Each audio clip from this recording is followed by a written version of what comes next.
2015 ମସିହାର କଥା। ସେତେବେଳକୁ ମାଟ୍ରିକ ସାରି ନୂଆ କରି ନିମାପଡ଼ା ବାଣୀଶ୍ରୀ କଲେଜରେ ଯୁକ୍ତ 2ରେ ନାମ ଲେଖାଇଛନ୍ତି ସାକ୍ଷୀଗୋପାଳର ସତ୍ୟବ୍ରତ ବାରିକ।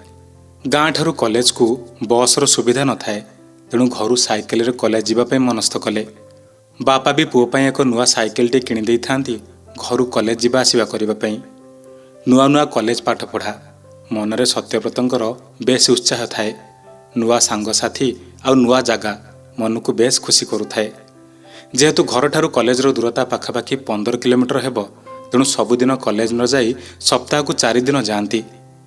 ବାପା ବି କହିଦେଇଥାନ୍ତି, ଛୋଟ ପିଲାଟା, ଏତେ ବାଟ କଲେଜ ଯିବା ଆସିବା କଲେ ଗୋଡ଼ ହାତ ଦର୍ଜ ହୋଇଯିବ, ତେଣୁ ସାରଙ୍କ ସହ କଥା ହୋଇଯାଇଛି, ତୁ ସପ୍ତାହକୁ 4 ଦିନ କ୍ଲାସ୍ କଲେ ବି ଚଳିବ। ସତ୍ୟବ୍ରତ ମଧ୍ୟ ନିୟମିତ ନହେଲେ ବି ସପ୍ତାହକୁ 4 ଦିନ କଲେଜ ଯାଆନ୍ତି। କିଛି ଦିନ ବେଶ ଆନନ୍ଦରେ କଟିଗଲା ସତ୍ୟବ୍ରତଙ୍କର। କିଛି ମାସ ପରେ ଦିନେ ଘରୁ ଜଲ୍ଦି ବାହାରି ଯାଇଛନ୍ତି ସତ୍ୟବ୍ରତ। କଲେଜ ପହଞ୍ଚିଲା ବେଳକୁ ଦିନ 10ଟା ବାଜି ସାରିଥାଏ। କଲେଜରେ ପହଞ୍ଚି ଦେଖନ୍ତି ତାଙ୍କ କ୍ଲାସ୍ 12ଟାରେ ଅଛି। ତେଣୁ ସେ ଭାବିଲେ ଆସିଛି ଯେତେବେଳେ କ୍ଲାସ୍ କରିଦେଇ ଯିବି, ତେଣୁ ଅପେକ୍ଷା କଲେ 12ଟା ଯାଏଁ, ଆଉ କ୍ଲାସ୍ ଶେଷ କରି ବାହାରିଲେ ଘରକୁ ଯିବା ପାଇଁ। ହେଲେ ସାଇକେଲ ପାଖରେ ଆସି ଦେଖନ୍ତି ସାଇକେଲ ଚକାଟିରେ ପମ୍ପ ନାହିଁ। ମନ ବ୍ୟସ୍ତ ହୋଇଗଲା ସତ୍ୟବ୍ରତଙ୍କର। ଭୋକରେ ପେଟ କହମହ ହେଲାଣି। ବାପା ଯାହା ପଇସା ଦେଇଥିଲେ ସେଥିରୁ ଆସିଲା ବେଳେ କିଛି ଖର୍ଚ୍ଚ ହୋଇଯାଇଛି। ଏବେ ସାଇକେଲର ପୁଣି ଏମିତି ଅବସ୍ଥା। ଭୋକ ଲାଗୁଛି, ବିସ୍କେଟ୍ଟେ କିଣି ଖାଇବାକୁ ଇଚ୍ଛା, କିନ୍ତୁ ବିସ୍କେଟ୍ ଖାଇଲେ ପୁଣି ସାଇକେଲ ସଜ ହୋଇପାରିବନି ଭାବି ପାଟି ଚାପି ଭୋକକୁ ମାରି ସାଇକେଲ ଦୋକାନକୁ ଗଲେ।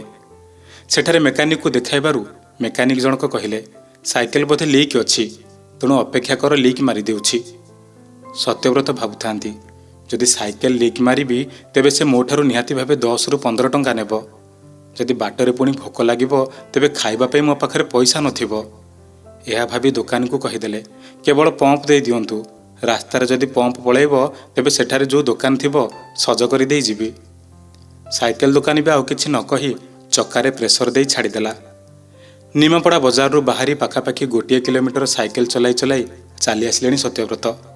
ଅଧା ବାଟରେ ହଠାତ୍ ସାଇକେଲର ପ୍ରେସର ପଳାଇଲା। ସୁନସାନ ରାସ୍ତାକୁ ମୁଣ୍ଡ ଉପରେ ଢହ ଢହ ଖରା। କିଛି ବୁଦ୍ଧିବାଟ ଦିଶୁନଥାଏ। କ'ଣ କରିବେ, କାହାକୁ ସାହାଯ୍ୟ ମାଗିବେ କିଛି ବୁଝିପାରୁନଥାନ୍ତି। ଆଉ କିଛି ଚିନ୍ତା ନ କରି ସାଇକେଲକୁ ଗଡ଼ାଇ ଗଡ଼ାଇ ଆଗକୁ ଚାଲିଲେ। ପେଟରେ ସକାଳେ ଯାହା ଦାନା ଗଣ୍ଡେ ପଡ଼ିଥିଲା, ବାକି ଆଉ କିଛି ଖାଇ ନାହାନ୍ତି। ସାଇକେଲ ଚଲାଇ ଚଲାଇ ଦେହରୁ ବି ବଳ ବି କମିବାରେ ଲାଗିଲାଣି। ନିସ୍ତେଜ ହୋଇ ଧୀରେ ଧୀରେ ସାଇକେଲ ଗଡ଼ାଉଥାନ୍ତି। ରାସ୍ତାର ଦୁଇ ପାର୍ଶ୍ୱରେ ଖାଲି ବିଲ, ଦୂରଦୂରାନ୍ତରୁ କେଉଁ ମଣିଷର ବି ଦେଖା ନାହିଁ। ଶୋଷରେ ତଣ୍ଟିଟା ବି ଶୁଖିଗଲାଣି। କିଛି ଉପାୟ ନ ପାଇ ସାଇକେଲ ସହ ଛିଡ଼ା ହୋଇଗଲେ ରାସ୍ତାରେ। ଆଖିରୁ ଲୁହ ବାହାରି ଆସୁଥାଏ। ହଠାତ୍ ପାଟିରୁ ବାହାରି ଆସିଲା, ହେ କଳା ଠାକୁର, ମୁଁ ଏବେ କରିବି କ'ଣ? ମୋ ଦେହ କ'ଣ ହୋଇଯାଉଛି? ଏଇଠି ଯଦି କିଛି ଅଘଟଣ ଘଟିଯିବ ତେବେ ମୋ ଘର ଲୋକ ମୋତେ ହରାଇ ଦେବେ। ରାସ୍ତା ସାରା କାହାର ଦେଖା ନାହିଁ। ମହାପ୍ରଭୁ, ଶୁଣିଛି ଆପଣ କାହାର ଅସହାୟତାକୁ ଦେଖିପାରନ୍ତିନି। ବାପା କୁହନ୍ତି, ଯାହାର କେହି ନାହିଁ ତାର ବଡ଼ ଦେଉଳିଆ ବଡ଼ ଠାକୁର ଅଛନ୍ତି। ସତରେ ଯଦି ତୁମେ ଅସହାୟର ବନ୍ଧୁ ତେବେ ମୋତେ ସାହାଯ୍ୟ କର ଠାକୁରେ। ଏଇଠୁ ଡାକୁଛି, ମୋତେ ଏ ସଙ୍କଟରୁ ଉଦ୍ଧାର କର। ମୁଁ ତ ଛୋଟ ପିଲାଟିଏ, କେମିତି ତୁମକୁ ଭକ୍ତି କରାଯାଏ ବି ଜାଣିନି, କିନ୍ତୁ ମନରୁ ଡାକୁଛି ଠାକୁରେ, ମୋତେ ଏଥିରୁ ଉଦ୍ଧାର କର। ଏମିତି କହି କହି ଟିକିଏ କାନ୍ଦି ପକାଇଛନ୍ତି ସତ୍ୟବ୍ରତ। ପୁଣି ନିଜ ଲୁହକୁ ପୋଛି ମନେ ମନେ କହିବାକୁ ଲାଗିଲେ, ହଁ, ଏଠି ତ କେଉଁ ମଣିଷର ଦେଖା ନାହିଁ, ସେ କଳା ଠାକୁର ବା କାହିଁକି ସାହାଯ୍ୟ କରିବାକୁ ଆସିବ? ଏମିତି ଭାବି ସାଇକେଲକୁ ଆଗକୁ ଗଡ଼ାଇବାକୁ ଲାଗିଲେ। ଧୀରେ ଧୀରେ କରି ପୁଣି 500 ମିଟର ଚାଲି ଆସିଲେଣି। ଟିକିଏ ଦୂରରେ ଦେଖିବାକୁ ପାଇଲେ ବିଲ ଶଙ୍ଖ ପାଖରେ ଗୋଟିଏ ଛୋଟିଆ କୁଡ଼ିଆ ଘରଟିଏ ଅଛି। ଘରଟିକୁ ଦେଖି ସତ୍ୟବ୍ରତଙ୍କୁ ଟିକେ ଆଶ୍ୱସ୍ତି ମିଳିଲା। ଭାବିଲେ ଅନ୍ତତଃ ପାଣି ଟିକିଏ ଏହି ଘରୁ ମିଳିଯିବ ତ, ଦେହରେ ଟିକେ ଜୀବନ ରହିଯିବ।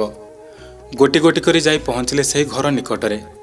ସାଇକେଲକୁ ସେଠି ରଖିଦେଇ ଘର ନିକଟକୁ ଯାଇ ପଚାରିଲେ, ଆଜ୍ଞା, ଟିକେ ପାଣି ମିଳିବ କି? ଘରୁ ବୟସ୍କ ବୃଦ୍ଧ ଓ ଜଣେ ବୃଦ୍ଧା ବାହାରି ଆସିଲେ। ବୃଦ୍ଧ ଜଣକ ପଚାରିଲେ, କ'ଣ ହୋଇଛି ପୁଅ, କିଛି ଅସୁବିଧାରେ ପଡ଼ିଛୁ? ସତ୍ୟବ୍ରତ କହିଲେ, ହଁ ମଉସା, ସାଇକେଲର ପ୍ରେସର ପଳାଇଛି। ଗଡ଼େଇ ଗଡ଼େଇ କେତେ ବାଟରୁ ଆସିଲେଣି। ଏକଥା ଶୁଣି ବୃଦ୍ଧ ଜଣକ କହିବାକୁ ଲାଗିଲେ, ହଉ ହଉ, ଆଗ ଟିକେ ଏଇଠି ବସି ପଡ଼ିଲୁ। ସକାଳୁ କ'ଣ ଖାଇକି ଆସିଥିଲୁ? ସତ୍ୟବ୍ରତ କହିଲେ, ଘରୁ ଭାତ ଖାଇ ବାହାରିଥିଲି। କଲେଜ ସାରି ଘରେ ପହଞ୍ଚିଲେ ଭାତ ଖାଇଥାନ୍ତି। ବୋଉ ଅପେକ୍ଷା କରି ବସିଥିବ, ମୁଁ ଗଲେ ଖାଇବି ବୋଲି, କିନ୍ତୁ ସାଇକେଲଟା ମୋତେ ହଇରାଣ କଲା। ବୃଦ୍ଧ ଜଣକ କହିଲେ, ହଉ ଯାହା ହେଲା ହେଲା, ଏବେ ମନ ବ୍ୟସ୍ତ କରେନା। ଖାଲି ପେଟରେ ଅଛୁ, ତେଣୁ ସାଙ୍ଗେ ସାଙ୍ଗେ ପାଣି ପିଏନା। ଘରେ ଖଣ୍ଡେ ନଡ଼ିଆ ଅଛି, ନିଏ ତାକୁ ଖାଉଥା। ମୁଁ ତ ସାଇକେଲରେ ପ୍ରେସର ଦେଇଦେଉଛି, କିଛି ବାଟ ଯାଇ ସଜ କରି ଦେଇଯିବୁ।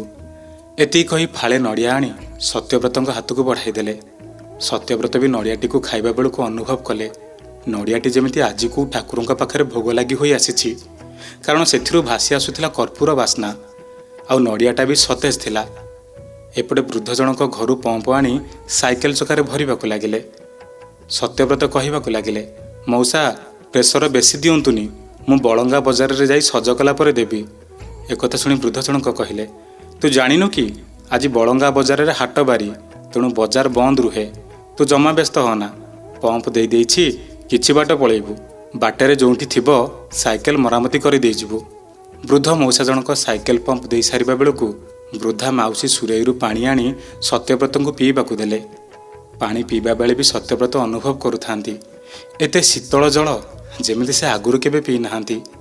ନଡ଼ିଆ ଖାଇସାରି ପାଣି ପିଇବା ପରେ ପେଟ ପୁରି ଯାଇଥାଏ ସତ୍ୟବ୍ରତଙ୍କର। ମଉସା ମାଉସୀଙ୍କୁ ବିଦାୟ ଦେଇ ସାଇକେଲ ଧରି ବାହାରିଲେ ସେଠାରୁ। ଫେରିବା ବେଳେ ବୃଦ୍ଧ ମଉସା କହିଲେ, ଏକ ମୁହଁ ହିଁ ଘରକୁ ଯା, କିଛି ହବନି, ଭଲରେ ଘରେ ପହଞ୍ଚି ଯା। ମଉସାଙ୍କ କଥା ଶୁଣି ସତ୍ୟବ୍ରତ ବି କହିଲେ, ହଁ ମଉସା, ମୁଁ ତୁମ ଉପକାର ଶୁଝି ପାରିବିନି, କାଲି ଆସିଲେ ପୁଣି ଦେଖା କରି ଦେଇଯିବି। ବୃଦ୍ଧ ମଉସା କହିଲେ, ହଉ ତୁ ଭଲରେ ଭଲରେ ଘରେ ପହଞ୍ଚି ଯା। ସତ୍ୟବ୍ରତ ବି ସେଠାରୁ ସାଇକେଲ ଧରି ବାହାରିଲେ ଘର ଅଭିମୁଖେ। ବାଟରେ ମଝିରେ ମଝିରେ ଚକାକୁ ଚାହୁଁଥାନ୍ତି, ପ୍ରେସର ଅଛି କି ନାହିଁ ଚେକ୍ କରୁଥାନ୍ତି। ଏମିତି ହୋଇ ଘର ଆଉ 500 ମିଟର ଅଛି, ପୁଣି ଥରେ ଚକାରୁ ପ୍ରେସର ପଳେଇଲା। ସେତେବେଳକୁ ସତ୍ୟବ୍ରତ ବି ଆଉ ଅସୁବିଧା ଅନୁଭବ କଲେ ନାହିଁ। ଚାଲି ଚାଲି ଘରେ ପହଞ୍ଚିଗଲେ, ଆଉ ସବୁ କଥା ଘରେ ଜଣାଇଲେ। ସବୁ ଶୁଣିବା ପରେ ବାପା କହିଥିଲେ, କାଲି ସେହି ବାଟରେ ଗଲେ ତାଙ୍କୁ ଆଉ ଥରେ ଭେଟ ହୋଇ ଧନ୍ୟବାଦ ଜଣାଇବୁ, ଆଉ ଘରକୁ ଡାକିବୁ। ତତେ ସେ ଏତେ ସାହାଯ୍ୟ କରିଛନ୍ତି, ତୁ ଜମା ତାଙ୍କ ସାହାଯ୍ୟକୁ ଭୁଲିବୁନି, ତାଙ୍କୁ ଆମ ଘରକୁ ଡାକିବୁ। ସତ୍ୟବ୍ରତ ମଧ୍ୟ ବାପାଙ୍କ କଥା ଶୁଣି ହଁ ମାରିଥିଲେ, ଆଉ ତା ପରଦିନ କଲେଜ ବାହାରିବା ବେଳେ ମନସ୍ଥ କରିଥିଲେ ସେ ବୃଦ୍ଧଙ୍କୁ ଭେଟି ତାଙ୍କୁ ଆମ ଘରକୁ ଡାକିବି। ବାଟଯାକ ଆନନ୍ଦ ହୋଇ ଚାଲିଥାନ୍ତି। ମଉସା ମାଉସୀ ଏମିତି ଲୋକ ଥିଲେ ଯେ ବାରମ୍ବାର ମିଶିବାକୁ ଇଚ୍ଛା ହେଉଛି ବୋଲି ମନେ ମନେ ଭାବୁଥାନ୍ତି। ସେହି ରାସ୍ତାରେ କିଛି ବାଟ ଯାଇଛନ୍ତି, ସେହି ବିଲଶଙ୍ଖ ନିକଟ ହେଲା। ରାସ୍ତାର ଦୁଇ ପାର୍ଶ୍ୱରେ ଦେଖି ଦେଖି ଯାଉଥାନ୍ତି, ହେଲେ ସେହି କୁଡ଼ିଆ ଘରକୁ ପାଉନଥାନ୍ତି। ପୁଣି ପଛକୁ ଫେରିଆସି ଖୋଜିବାକୁ ଲାଗିଲେ ସତ୍ୟବ୍ରତ, ହେଲେ ସେଠି କେଉଁଠି କୁଡ଼ିଆ ଘର ପାଇଲେନି। ବାଟରେ ଆଉ ଜଣେ ବାଟୋଇ ଯାଉଥିଲେ, ତାଙ୍କୁ ଅଟକାଇ ସତ୍ୟବ୍ରତ ପଚାରିବାକୁ ଲାଗିଲେ, ଆଜ୍ଞା ଏଠି ଯେଉଁ କୁଡ଼ିଆ ଘରଟି ଥିଲା କୁଆଡ଼େ ଗଲା? ସେ ବାଟୋଇ ଜଣକ ଉତ୍ତର ଦେଲେ, ଏ ରାସ୍ତା ଦେଇ ମୁଁ 10 ବର୍ଷ ହେଲା ଯିବା ଆସିବା କରୁଛି, କିନ୍ତୁ ଏଠି କେଉଁଠି କୁଡ଼ିଆ ଘର ଦେଖି ନାହିଁ। ହଁ, ପାଖରେ ଗୋଟିଏ ପୋଖରୀ ଅଛି, କିନ୍ତୁ କୁଡ଼ିଆ ଘର ନାହିଁ ଏଠି। ବାଟୋଇର କଥା ଶୁଣି ସତ୍ୟବ୍ରତ ଭାବୁଥାନ୍ତି, ଏଠି ଯେଉଁ କୁଡ଼ିଆ ଘର ଥିଲା ସେଟା କେବେଠାରୁ ତିଆରି ହୋଇଥିବା ଭଳି ଲାଗୁଥିଲା। ଏ ବ୍ୟକ୍ତି ଜଣକ ଏ କ'ଣ କହୁଛନ୍ତି? ସେ ବାଟୋଇ ଜଣକ କହିଲେ, ପୁଅ ଏଠି ଆଖପାଖରେ ଘର ନାହିଁ, ଏଠି ରାସ୍ତା କଡ଼ରେ କିଏ କାହିଁକି ଘର କରିବ? ତା ଛଡ଼ା ପୋଖରୀକୁ ଛାଡ଼ିଦେଲେ ପାଣିର ସୁବିଧା ନାହିଁ, ଜଣେ ଏଠି ରହିବ ବା କାହିଁକି?